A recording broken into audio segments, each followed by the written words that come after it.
Hello students, என்ன ஆச்சு? So days பாட்டுக்கு போயிட்டே இருக்கு. ஸோ நம்ம படிக்க ஸ்டார்ட் பண்ணிட்டோமா இல்லையா? ஸோ நிறைய பேர் பார்த்தீங்க அப்படின்னா இன்னுமே படிக்க ஸ்டார்ட் பண்ணல. ஏன் ரீசன்? இன்னும் நமக்கு டேஸ் இருக்கு அப்படின்னு சொல்லி நினைச்சிட்டு இருக்கோம். பட் ரொம்பலாம் டேஸ் கிடையாது, சரியா? ஸோ கொஞ்சம் கம்மியாக தான் இருக்கு. இப்போ இருந்தே படிக்க ஸ்டார்ட் பண்ணுங்க, ஓகே?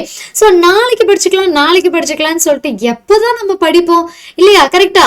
ஸோ ஒரு சாப்டர் எடுத்து வச்சிருவோம், 5 கொஸ்டின் படிப்போம். 6வது கொஸ்டின் படிக்கும் போது ஓகே நாளைக்கு படிச்சுக்கலாம் அப்படின்னு சொல்லி இருக்கும் இல்லையா? ஸோ அந்த மாதிரி மிஸ்டேக் எல்லாம் பண்ணாதீங்கப்பா. எப்பவுமே கொஞ்சம் எல்லாருமே ஃபியூச்சரிஸ்டிக்கா யோசிப்போம். ஃபியூச்சர்ல இப்படி ஆகணும், அப்படி ஆகணும், ஸோ பெட்டரா இருக்கணும், ஸோ அந்த மாதிரி எல்லாமே யோசிப்போம். பட் ஃபியூச்சர்ல நடக்கிற ஒரு விஷயத்த ப்ரெடிக்ட் பண்றது நம்ம ப்ரெசென்ட்ல இருக்கிறது தான். இப்போ நான் படிக்காம, இப்போ எதையுமே பண்ணாம நான் பப்ளிக் எக்ஸாம்ல சென்டம் வாங்கணும்னா எப்படி? சரி, நான் பப்ளிக் வரைக்கும் கூட போகல, குவார்டர்லியில சென்டம் வாங்கணும்னா எப்படி நடக்கும்? ஸோ இப்போ இருந்தே நம்ம படிக்கணுமா இல்லையா? இப்போ இருந்தே ஸோ எல்லா சப்ஜெக்டையும் ஹோல் கான்சென்ட்ரேட் பண்ணி நீங்க படிச்சீங்க அப்படின்னா தான் எல்லாமே நம்ம கம்ப்ளீட் பண்ணவும் முடியும், சென்டமும் வாங்க முடியும், ஓகேவா? ஸோ அதனால என்ன பண்ணலாம், நாளைக்கு பண்ணலாம்னு சொல்லிட்டு டேஸை ஸ்கிப் பண்ணாதீங்க. இப்போ இருந்தே படிக்க ஸ்டார்ட் பண்ணுங்க. நிறைய பேர் படிக்க ஸ்டார்ட் பண்ணிட்டீங்க, இருந்தாலும் ஏகப்பட்ட டவுட்ஸ் இருக்கும். ஸோ என்ன கொஸ்டின்ஸ்லாம் வரும், எப்படிலாம் கேட்பாங்க, ஸோ சயின்ஸ் எப்படி இருக்கும், மேக்ஸ் எப்படி இருக்கும், கெமிஸ்ட்ரி, பிசிக்ஸ், சோஷியல், ஸோ இந்த மாதிரி ஏகப்பட்ட டவுட்ஸ் இருக்கும் இல்லையா? எல்லா சப்ஜெக்ட்டுக்குமே ப்ராப்பரா ஸ்டடி பிளான் நம்ம யூடியூப் சேனல்ல கொடுத்துருக்கோம். ஸோ மறக்காம அதை நீங்க போய் பாருங்க.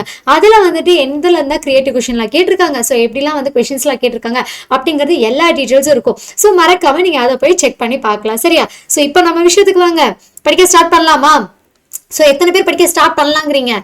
எஸ், ஏன்னா இன்னைக்கே ஸ்டார்ட் பண்ணணும், இப்பவே ஸ்டார்ட் பண்ணணும். ஸோ இதையுமே நாளைக்கு பண்ணலாம் அப்படின்னு சொல்லிட்டு நம்ம தள்ளி போடவே கூடாது.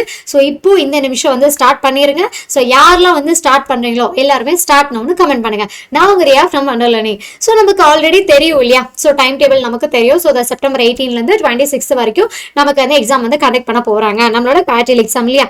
ஸோ அந்த குவார்டர்லி எக்ஸாம்ல நான் ஆல்வேஸ் சொல்லிட்டு இருக்கேன், நமக்கு லீவ் கிடையாது, சரியா? இங்க ஒரே ஒரு சண்டே இருக்குப்பா, பாவமா ஒரு சண்டே கொடுத்திருக்காங்க. அந்த சண்டே நமக்கு எந்த எக்ஸாமுக்கு முன்னாடி வரும், எந்த எக்ஸாமுக்கு அப்புறம் வரும், எதுவுமே நமக்கு தெரியாது.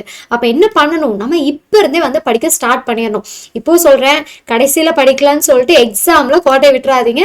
இப்ப இருந்தே படிக்க ஸ்டார்ட் பண்ணிக்கோங்க, சரியாப்பா? ஏன்னா நமக்கு லீவ்லாம் தெரியாது இல்லையா, எப்போ என்னென்ன எக்ஸாமுக்கு லீவ் கிடைக்கும்னு, அதனால மட்டும்தான், சரிங்களா? ஸோ இப்போ பாத்தீங்க அப்படின்னா, ஸோ ஆகஸ்ட் 18ல நான் எடுக்கிறேன். ஏன்னா இப்போ கொஞ்சம் லாங் லீவ் கிடைக்குது இல்லையா? So 15 leave, 16 leave, 17 also leave. So பாத்தீங்க அப்படின்னா, ஸோ அதை கண்டினியூவா லீவ் இருக்கும் போது எல்லாருமே ஜாலியா என்ஜாய் பண்ணலாம்னு மட்டும்தான் நினைப்போம். யாருமே புக் எடுத்து படிக்கணும்னு நினைக்க மாட்டோம். ஸோ ஆனா படிக்காம நீங்க இருக்கக்கூடாது. அதுக்கு தான் நம்மளோட வீக்கெண்ட் டார்கெட்டே கொடுத்துருக்கேன். ஸோ அதை மறக்காம செக் பண்ணி பாருங்க. நீங்க இந்த வீக்கெண்ட்ல என்னென்ன பண்ணணுங்கிறது உங்களுக்கு ஒரு கிளாரிட்டி கிடைச்சிடும். ஸோ இதுல டோட்டலா பாருங்களேன், நமக்கு இங்க 10 டேஸ் இருக்கு. ஸோ இந்த செப்டம்பர் 1ல இருந்து செப்டம்பர் 17 வரைக்குமே பாத்தீங்க அப்படின்னா 14 டேஸ் தான் இருக்கு. என்ன மேம் கணக்கு எங்கேயோ இடிக்குது அப்படின்னு நீங்க நினைக்கிறீங்க தானே?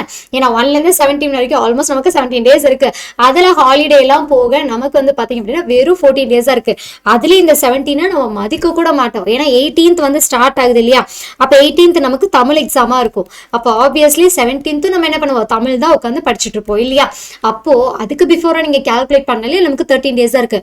அப்படி இப்படின்னு கூட்டி கழிச்சு பார்த்தாலும் ஆக மொத்தத்துல நமக்கு 23 டேஸ் தான், கரெக்டா? ஏன்னா இதுலயே நான் ஒண்ணு மைனஸ் பண்ணிட்டேன் இல்லையா? சோ அப்ப நமக்கு பாத்தீங்க அப்படின்னா டோட்டலாவே 23 டேஸ் இருக்கு. அந்த 23 டேஸ் எப்படி யூட்டிலைஸ் பண்ணலாம் அதை மட்டும் நீங்க யோசிங்க, சரியா? சோ அப்ப ஃபர்ஸ்ட் மிட்டம்ல படிச்சதா இருக்கட்டும், அண்ட் இப்போ நீங்க நியூவா படிச்சிருக்கிறதா இருக்கட்டும், எல்லாமே ஒரு ப்ராப்பரா ஷெட்யூல் பண்ணி படிங்க. கண்டிப்பா எல்லாத்தையும் கவர் பண்ணிடலாம், ஓகே? ஸோ அதில் ஃபர்ஸ்ட் பாருங்க, Tamil, English, maths, science, social, sir எல்லாத்தையுமே குட்டி குட்டியாக ஷெட்யூல் போட்டு வைங்க. ஷெட்யூல் போட்டு படித்தா மட்டும்தான் நம்ம எல்லாத்தையும் கம்ப்ளீட் பண்ண முடியும்ப்பா. ஏன்னா எது கம்ப்ளீட் பண்ணியிருக்கோம், எது கம்ப்ளீட் பண்ணல நமக்கே தெரியாது. நம்மளாம் பார்த்தீங்கன்னா புக்கில் இங்கே ரவுண்ட் பண்ணியிருப்போம், திருப்பி பார்த்தா அந்த ரவுண்டில் ஒரு டிக் இருந்திருக்கும், திருப்பி பார்த்தா இங்கே ஒரு மார்க் இருந்திருக்கும். எதுக்கு நம்ம இத்தனை பண்ணி வச்சிருக்கோம் நமக்கே தெரியாது. அந்த மாதிரி எக்ஸ்பீரியன்ஸ் யாருக்காவது இருக்கா? இருந்துச்சு அப்படின்னா எஸ்ன்னு சொல்லுங்க, சரியா? எஸ். ஸோ இந்த மாதிரி எக்ஸ்பீரியன்ஸ் ஈவன் என்னோட ஸ்கூல் டேஸ்லேயே இருக்கும். நான் எதுக்கு அங்கே மார்க் பண்ணியிருக்கேன், என்ன பண்ணியிருக்கேன்னு எனக்கே தெரியாது. ஸோ இந்த மாதிரி மிஸ்டேக்ஸ்லாம் வரக்கூடாது அப்படின்னா ப்ராப்பராக ஷெட்யூல் போட்டு நீங்கள் கம்ப்ளீட் பண்ணிட்டீங்களா, ஜஸ்ட் டிக் பண்ணிட்டே வாங்க. அதில் என்ன நீங்கள் கம்ப்ளீட் பண்ணியிருக்கீங்களோ டிக் பண்ணிட்டு வரும்போது ஸோ உங்கள் நோட் புக்கை ப்ராப்பராக மெயின்டைன் பண்ணுங்க.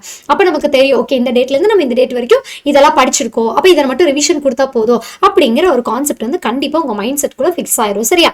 ஸோ அதுக்கப்புறமா நம்மளோட 11th and 12th standard students, so உங்களோட சப்ஜெக்டே இதே மாதிரி தான். நீங்கள் அதுக்கேற்ற மாதிரி ஷெட்யூல் பண்ணி வச்சுக்கணும். ஸோ எப்படி வந்து படிக்கலாம் அப்படிங்கிறத நீங்கள் ஷெட்யூல் பண்ணிக்கலாம். ஸோ இதுலேயே வந்து பார்த்தீங்க அப்படின்னா பியூர் சயின்ஸ் ஸ்டூடெண்ட்ஸ் வந்து இருப்பீங்க இல்லையா? So pure science students and வந்து பார்த்தீங்க அப்படின்னா ஸோ இங்கே computer science and CA students so எல்லாருமே வந்துட்டு ப்ராப்பராக நீங்கள் ஷெட்யூலை மட்டும் போட்டுக்கோங்கப்பா. ஸோ ஷெட்யூல் மட்டும் மிஸ் ஆயிடுச்சு அப்படின்னா கண்டிப்பாக ஏகப்பட்ட மிஸ்டேக்ஸ் வந்து அதில் வரும். சரியா?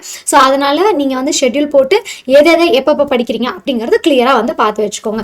ஸோ இப்போ வந்து பார்த்தீங்க அப்படின்னா ஸோ ஆல்ரெடி சொன்னேன் இல்லையா, ஆகஸ்ட்ல 10 days இருக்குது. ஸோ அந்த 10 daysல சிலபஸை மட்டும் கம்ப்ளீட் பண்ண ஃபோக்கஸ் பண்ணுங்கப்பா. ஓகேவா? ஸோ நீங்கள் வந்து 10 days தான் இருக்குது. நான் இப்போ சொல்கிறேன், வெறும் 10 நாள் தான் இருக்குது. அந்த 10 நாளில் உங்கள் சிலபஸை எப்படி கம்ப்ளீட் பண்ணுறது அப்படிங்கிறத மட்டுமே பாருங்கள். ஏன்னா வந்து இப்போ நிறைய பேர் வந்து இப்போ ஃபார் எக்ஸாம்பிள் ஃபிசிக்ஸை எடுத்துக்கிறேன், 1 to 6 வரைக்கும் சாப்டர்ஸ் இருக்குது. நிறைய பேர் 6 chapters இப்போ கம்ப்ளீட் பண்ணியிருப்பீங்க. இன்னொரு சில பேர் 5 chapters தான் கம்ப்ளீட் பண்ணியிருப்பீங்க. ஸோ இதே மாதிரி எல்லா சப்ஜெக்ட்லையும் ஒவ்வொரு பெண்டிங் வந்து நம்ம வச்சிருப்போம். ஸோ அந்த பெண்டிங் எல்லாத்தையும் இந்த 10 daysல கம்ப்ளீட் பண்ண பாருங்கள். ஸோ இது முடிச்சதுக்கு அப்புறமா செப்டம்பரில் நீங்கள் என்ட்ரு ஆவீங்க இல்லையா? ஸோ அந்த 14 days ஸோ ஜஸ்ட் ரிவிஷன் மட்டுமே கொடுக்கறதுக்கு ஃபோக்கஸ் பண்ணுங்க.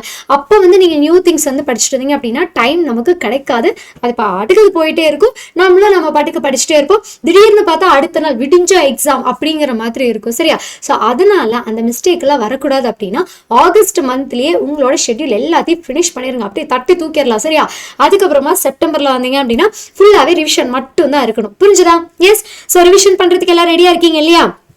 ஓகே. ஸோ அதே மாதிரி கண்டினியூவாக ஒரே ஸ்ட்ரெச்சை உட்காந்து படிக்காதீங்கப்பா. செம்மையாக போர் அடிக்கும், தூக்கம் வந்துடும், எல்லாமே பண்ணும். சரியா? ஏன்னா இப்போ நம்மளே வந்துட்டு கண்டினியூ ஒரு புக்கை பார்த்துட்டு இருக்கும்போது ஆட்டோமேட்டிக்காக அப்படியே தூக்கம் வரும். திடீர்னு பார்த்தா தலைவலிக்கும். அப்புறம் பார்த்தீங்க அப்படின்னா சொல்லவே வேணாம், எனக்கு பசிக்குது. ஸோ அந்த மாதிரியெல்லாம் நிறைய விஷயம் இருக்கும் இல்லையா? ஸோ ஒரே ஸ்ட்ரெச்சை வந்து நீங்கள் உட்காந்து படிக்கவே வேணாம். யாருமே அப்படி சொல்ல கிடையாது. நீங்கள் 10 மணி நேரம் படிக்கணும், 12 மணி நேரம் படிக்கணும் அப்படிலாம் கிடையாது. 2 மணி நேரம் படிச்சினாலும் வேலிடா வந்து படிங்க. அதுதான் வந்து ரொம்ப ரொம்ப முக்கியம். சரியா? ஸோ அதுக்கப்புறமா அது என்ன சொல்றேன், கொஞ்சம் பிரேக் எடுத்துக்கோங்க. அந்த 2 hours per டேக்கு 2 hours படிச்சிடாதீங்கப்பா. சரியா? ஸோ 2 hours படிச்சுட்டு ஒரு 10 minutes பிரேக் எடுங்க. அகைன் என்ன பண்ணலாம், ஒரு 2 hours படிக்கலாம். சரியா? ஸோ 2 hoursக்கு கம்மியாகவும் நீங்கள் படிக்க வேணாம்ப்பா. 2 hours வந்து ஃபிக்ஸ் பண்ணிக்கோங்க. ஏன்னா 2 hours கம்மியாலாம் நம்ம எதையும் வந்து கம்ப்ளீட் பண்ண முடியாது. சரியா? ஸோ அது முடிச்சதுக்கு அப்புறமா ஒரு 10 minutes வந்து பிரேக் எடுத்துக்கோங்க. ஸோ அந்த பிரேக்ல வந்து பார்த்தீங்க அப்படின்னா மியூசிக் கேட்கலாம், இல்லை நீங்கள் டான்ஸ் ஆடலாம், வாக் பண்ணலாம். ஸோ உங்களுக்கு என்ன வேணுமோ அதை நீங்கள் பண்ணலாம். பட் 10 minutes ஓகே, அதில் மட்டும் கொஞ்சம் கான்ஷியஸாக இருங்க. அதுக்கப்புறம் என்ன, நம்மளோட செக்லிஸ்ட் தான். ஸோ இது எல்லாத்தையும் முடிச்சுட்டு படிச்சு பிரேக் எடுத்து எல்லாம் பண்ணியாச்சு. ஆனால் நம்ம என்ன கம்ப்ளீட் பண்ணியிருக்கோம் தெரியணுமா இல்லையா? ஸோ ஷெட்யூலில் சொன்னல அதே தான் இங்கே நீங்கள் ஃபாலோ பண்ண போறீங்க. ஸோ ஷெட்யூலில் நீங்கள் எல்லாத்தையும் ஃபிக்ஸ் பண்ணி வச்சிருவீங்க. அதை நீங்கள் முடிச்சிட்டீங்களா இல்லையாங்கிறத நம்ம இந்த செக்லிஸ்ட் தான் சொல்லும். சரியா? ஸோ அப்போ என்ன பண்ணணும், எல்லாத்தையும் முடிச்சதுக்கு அப்புறமா இந்த செக்லிஸ்ட்ல நீங்கள் எல்லாத்தையும் வந்துட்டு டிக் பண்ணி வச்சிடணும். ஸோ நம்ம என்ன ஃபிசிக்ஸ் முடிச்சிட்டோமா டிக் பண்ணுங்க, கெமிஸ்ட்ரியில் ஃபர்ஸ்ட் லெசனா செகண்ட் லெசனா, ஸோ எல்லாத்தையும் டிக் பண்ணி வச்சுக்கோங்க. என்னென்ன முடிக்கிறீங்களோ அதை வந்து டிக் பண்ணி வச்சுக்கோங்க. சரியா? ஸோ அப்படி பண்ணும்போது வந்து பார்த்தீங்க அப்படின்னா உங்களுக்கே ஒரு கான்ஃபிடன்ஸ் வந்து பில்ட் வரும். அப்பா நம்ம இவ்வளோ படிச்சிட்டோமா, ஸோ இன்னும் இவ்வளோ தான் இருக்குது, இன்னும் குட்டி தான் இருக்குது, இன்னும் கொஞ்சம் தான் இருக்குது அப்படிங்கிற மாதிரி நம்ம மைண்டுக்குள்ளே வந்து ஃபிக்ஸ் ஆயிடும். சரியா? அப்படி வந்து ஃபிக்ஸ் ஆகும்போது நம்ம இன்னும் கொஞ்சம் எந்தவோ படிக்க ஸ்டார்ட் பண்ணலாம். அண்ட் கொஞ்சம் வந்து பார்த்தீங்க அப்படின்னா நமக்குள்ளே அந்த கான்ஃபிடன்ஸும் பில்ட் ஆகி நம்ம மார்க்ஸ் வந்து அந்த கான்ஃபிடன்ஸ் வந்து பார்த்தீங்க அப்படின்னா மார்க்ஸில் வந்து உங்களுக்கு ரெப்ளிகாவாக இருக்கும், நல்ல மார்க்ஸும் வந்து கிடைச்சிடும். சரியா? அப்போ வந்து ரெஸ்ட் எடுங்க, படிங்க.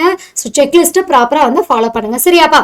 அதே மாதிரி டெய்லி ஸ்டடி பிளான் வச்சுக்கோங்க. எக்ஸாமுக்கு முன்னூத்த நாள் உட்காந்து அப்பா அப்படி படிப்போம் இல்லையா? கரெக்டா நைட்டு 3 மணி வரைக்கும் எல்லாம் படிச்சது உண்டு இல்லையா? 12 மணி வரை படிச்சுட்டு 3 மணிக்கெல்லாம் எந்திரிச்சு படிப்போம். இடையில அந்த 2 hours 3 hours ஸ்லீப் எதுக்கு? அப்படியே விடிய படிக்கலாம்ல, சிவராத்திரி தான் அன்னைக்கு. ஸோ அந்த மாதிரி படிச்சிங்க அப்படின்னா ஹெல்த் இஷ்யூஸ் வரும். சரியா? ஸோ அந்த மாதிரி பிரச்சனையெல்லாம் இருக்கக்கூடாது அப்படின்னா டெய்லி ஸ்டடி பிளானை ப்ராப்பராக வந்து ஃபாலோ பண்ணுங்க. கண்டிப்பாக எந்த மிஸ்டேக்ஸும் வராது அண்ட் எந்த பெண்டிங்கும் வந்து இருக்காது. ப்ராப்பராக நீங்கள் உங்கள் ஷெட்யூலை கம்ப்ளீட் பண்ணிடுவீங்க. புரிஞ்சுதா? ஸோ எக்ஸாம் முன்னத்து நைட்டு உட்காந்து மாங்கன்னு படிக்காதீங்க, டெய்லியுமே வந்து படிக்க ஸ்டார்ட் பண்ணுங்க. ஓகே. ஸோ இது வரைக்கும் நம்ம சேனலில் யாரும் சப்ஸ்கிரைப் பண்ணாமல் இருக்கீங்களோ அவங்க எல்லாருமே சப்ஸ்கிரைப் பண்ணிக்கோங்க. இந்த வீடியோக்கு ஒரு லைக் பண்ணிட்டு உங்கள் ஃப்ரெண்ட்ஸ்க்கு வந்து ஷேர் பண்ணுங்க. ஏன்னா நிறைய பேர் வந்து ஸ்டடி பிளான் எப்படி பண்ணுறது, எப்படி படிக்கிறதுங்க தெரியாமையும் ஏகப்பட்ட கன்ஃபியூஷன்ஸ்ல இருக்காங்க. ஸோ அவங்க எல்லாத்துக்கும் இந்த வீடியோவை ஷேர் பண்ணுங்க. எவ்ரிடே நம்ம வந்து லைவ் கிளாஸஸ் வந்து போயிட்டு இருக்கோம்ப்பா. நம்ம யூடியூப் சேனலை மறக்காம லைவ் கிளாஸை அட்டென்ட் பண்ணுங்க. ஓகேவா? எஸ், கிளியரா புரிஞ்சுதா? ஸோ இந்த ஸ்டடி பிளானை ப்ராப்பரா வந்து ஃபாலோ பண்ணுங்க அண்ட் எக்ஸாம்ல சென்டம் வாங்கிருங்க. சரியா? ஓகே, தேங்க்யூப்பா, தேங்க்யூ ஆல்.